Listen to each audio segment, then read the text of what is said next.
Guns in the Super League. Finished a disappointing 11th last year. This fellow was in Catalan then. And this is Westerman.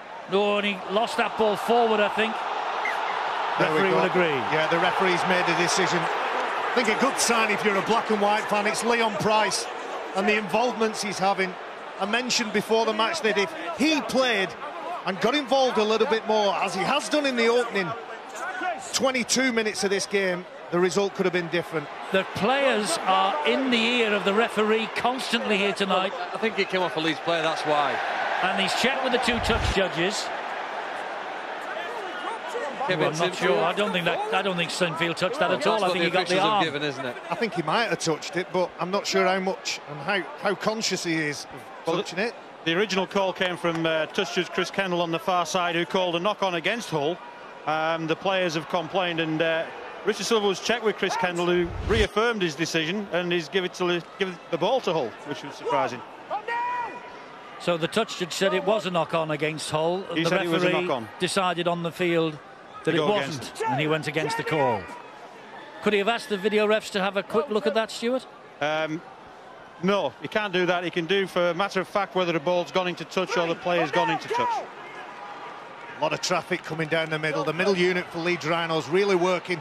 Then they look to spread. Here's Paliacina, another big truck to handle. That's a great offload to Houghton. Cuthbertson and Jones Buchanan just wheel him in. Westerman finds his way to Price, who's got a second. And Price, a bit of magic from Leon Price. It's his 200th career try for Leon Price. What a night to claim that milestone for Leon Price. And he's playing tonight with all the swagger that he used to play in St Helens, in Catalan in the early days, and of course the Bradford Bulls. Leon Price, and 2 tries. That'll do wonders for his confidence. Well, when you looks in, the decision goes for the black and whites on that occasion. The offload from Joe Westerman is judged to be a knock-on by a Leeds Rhinos player. And watch the way that Leon Price glides onto the ball, spins and pirouettes, and finds his way through the tackle of Jamie Jones-Buchanan and Zach Hardacre, has the ball out in front and gets the ball down over the white stripe, getting Hull FC's second try. Well, look at Kevin Sinfield reading the riot act to his players. And, well, it had an element of fortune about it, that try. That didn't look like a knock-on by Leeds, but the referee saw it otherwise. Well, yeah, and Leeds fans might tell you that they think it was a knock-on. It's either way, Eddie.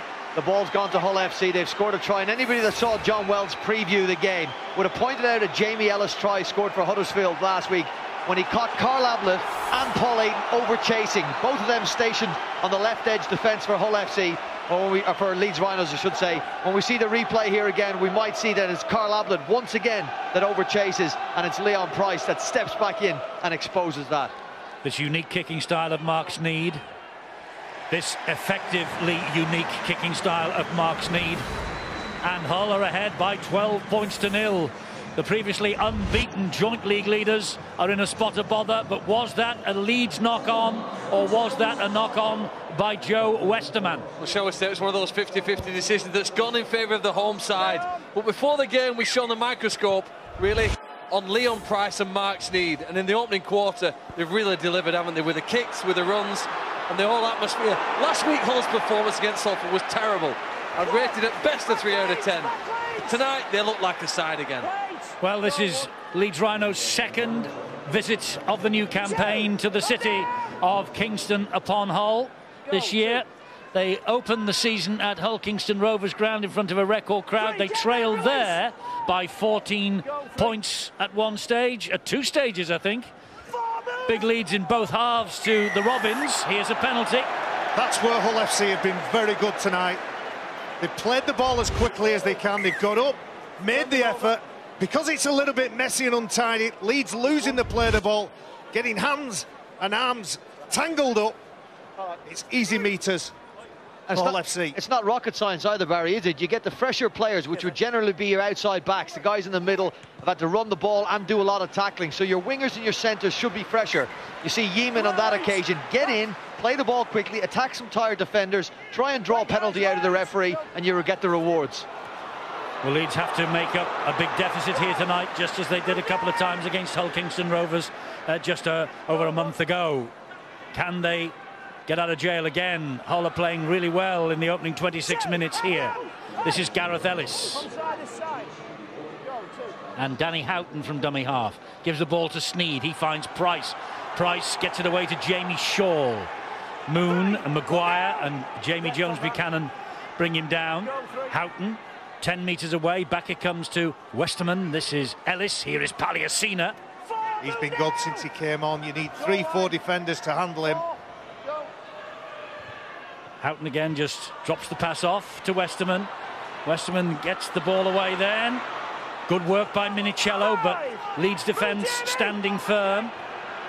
They're 5 metres away from the line, and Houghton to Price, who slides the kick in. And I think that was over the line before Ryan Hall caught it. It was. It's a 20-metre restart. Well, Lee Radford knows they're so close again. He was so patient, wasn't he, there, Ryan Hall?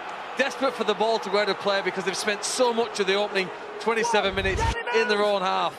That kick, though, just goes to show there are fine lines. Had that kick stayed in the in-goal area, Eddie, in another 60 seconds, we could be talking about a third Hull try.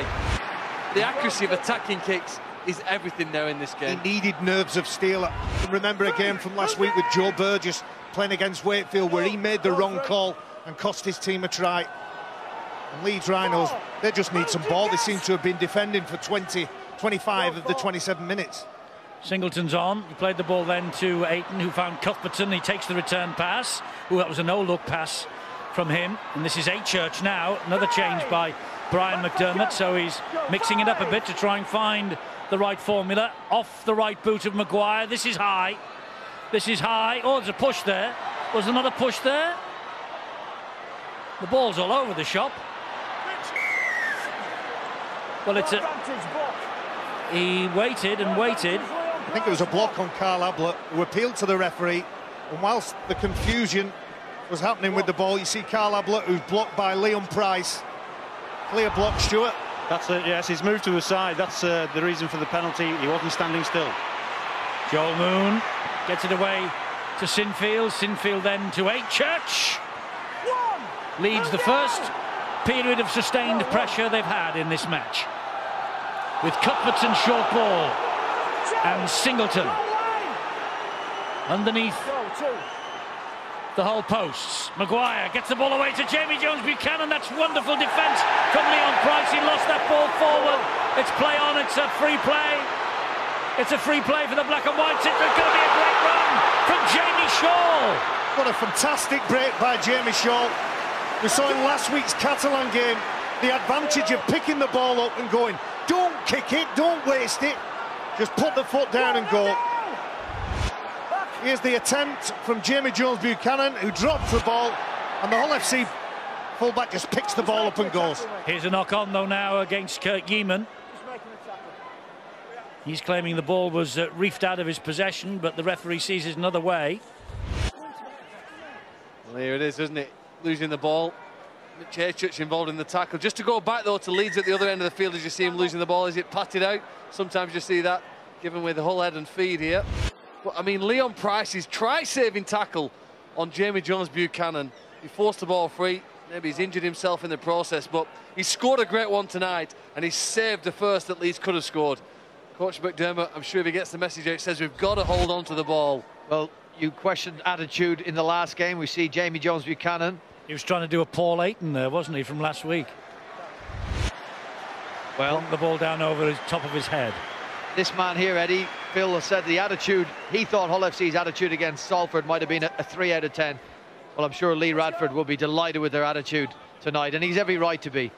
10 years ago, Leon Price, man of the match in the grand final against the Leeds Rhinos for the Bradford Bulls. Bill's got some Leeds injury news. Yeah, we saw Jamie Peacock come off a short time ago. He'd had some treatment while he was still out on the field for a cut. He's gone straight to the dressing room. I suspect it might be a stitches job for the Leeds stalwart. And Leeds' frustrating half hour for them so far, summed up by Stevie Ward's reaction when he was replaced a few moments ago. He came off the field and was furious, and I don't think furious with himself, but furious with what has happened to the side so far. Half an hour of almost constant Hull pressure. They lead by 12 points to 0, but they have a man on the overlap out wide, and that man is Ryan Hall, dangerously for Leeds, but that's well watched by the Hull defence on that far side. Here's Maguire again off the outside of that right boot underneath the posts. Shaw claims it. He was tackled in the air. Fair penalty. Jamie Shaw again needed to be brave, and Zach Hardaker with a bit of class gives him a tap on the head, but and Shaw as well. He accepted the apology. He'll probably say that kind of stuff will happen when we're both going for the same ball. How is that tackled in the air? Stuart, can you explain this, please? It's the challenge in the air. It's been deemed that he's taking the player out in the air. He's going for the ball. Yeah, but he's totally mistimed it. I know that's not his fault. Argue with that. You can't knock somebody out of the way. He's trying to catch the ball. You can't just jump into them. You can go for the ball. Yeah, well, he went for the ball, but he took the man out underneath him. He was underneath him as he went up. They're going to have impact in the air. It doesn't make it a tackle all the time. Well, it doesn't make it a tackle, but it's an unfair challenge that's prevented him from catching the ball, and that's it. If his hands are up there trying to challenge for the ball and catch the ball at the same time, then that will be fine. If he'd caught the ball and Zach Hardaker had been injured, then what would the decision have been? Play on because he caught the ball? Well, not necessarily, because you still got that contact in the air where, you know, Zach Hardaker is nowhere near the ball trying to catch the ball. Hull in possession with Westerman. Wakefield Saints, our Friday match tomorrow. We're watching one of the unbeaten sides at the top of the table here tonight, Leeds. They're struggling against Hull. Will Saints do the same at Wakefield? And then on Saturday at 3:25, Sky Sports 4, the Catalan Dragons against Salford, or Todd Carney against Rangi Chase. Should be a great game. That should be a great game tomorrow, as this is a really promising fixture as well. Jansen Turgott in there with the tackling there for the Black and Whites. A big night for the Hull FC youngster. He knows that they've got Leeds Rhinos on the ropes here. They're clinging on for their life. Keep it quick, Mickey. Ablett straight at Steve Michaels. Oh, and then a tangle of legs and a little push from Gareth Ellis, maybe. Penalty to the Rhinos. And I think it's all about that attention to detail for Hull. The 12 points up, but they know that Leeds can score from anywhere given the chance, and they're giving them a chance here with an unnecessary penalty. Kick to touch has failed to find touch though. Oh, the touch just disagrees with me. He says it just about did. Well, if Leeds get this head and feet as they do, they get the ball at the scrum, it's Leeds. I want you to watch Adam Cuthbertson. He's done some wonderful offloads. We'll just take another look at the kick. His foot on the line. Well, the toucher's claimed that he's caught it in the field of play and then taken it into touch. So that's why we've got the scrum. Well, he was closer to it than us. And his feet don't move. To the point of him catching the ball, they don't move. No, they caught it with his foot on the line. His foot's on the line, so it should have been Leeds free kick. Either way, here you go. With Burgess. Looping pass, Briscoe, beg your pardon, looping pass to Ayton. This is Cuthbertson. And Ayton is directing the operations behind the play, the ball in centre field. Comes down the right-hand side to Watkins. Watkins then to Achurch. Achurch gets away from the first tackle, that was Talanoa's. Period of Leeds pressure here, led by skipper Sinfield. Dumps the ball into the arms of Maguire. Now it's Ablett. Ablett wide to Moon. Moon spins, gives it back to Ablett. One-handed, Carl Ablett. Tempting the defenders to come to him. They do, in the shape of Westerman. He wanted a support runner, Carl Ablett. Ayton again, and he finds Jamie Jones-Buchanan, route one from him. Gets to his feet, plays it. Ayton, oh! Was that knocked forward by Maguire anyway? I think the referee says it was. And Leon Price right in the eye line of Danny Maguire, who looks like he's got a bit of blood. You watch the focus and attention that Leon Price. And these two players have been playing against each other for over a decade now. And that's 1-0 to Leon on that occasion. Was a sloppy play, the ball. Paul Ayton floats a pass into Danny Maguire. Well, he's having a great game so far.